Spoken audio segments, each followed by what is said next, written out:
গরিবদের হক ধনীদের কাছে আছে।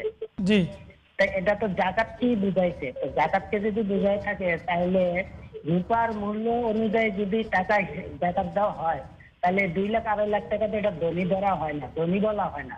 জি এখানে তো বলা হয়েছে ধনীদের কাছে গরিবদের হক আছে, এটা তো জাকাতকে বোঝানো। জি তাহলে কি এই রূপার মূল্য অনুযায়ী এখন বর্তমানে জাকাত দেওয়া এটা কি ঠিক আছে কিনা? জি জি আমার দর্শক, এই প্রশ্ন। জি দর্শক ধন্যবাদ।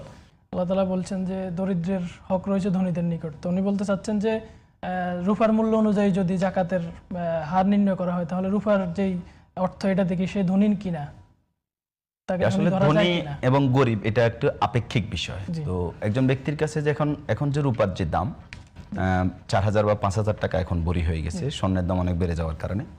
তো রূপার দাম অনুযায়ী যদি 4-5,000 টাকা 5,000 টাকা যদি আমরা ভরি ধরি তাহলে 52.5 ভরি যদি কারো ছোট করে জি 52.5 ভরির দাম এখন 2.5 লাখ 3 লাখের টাকা। কারো যদি নিত্য প্রয়োজনীয় খরচপাতি সব বাদ দিয়ে যদি এতটুকু অর্থ জমা থাকে জি তো তাহলে আলেমদের একদম বলছে তারা ধনী।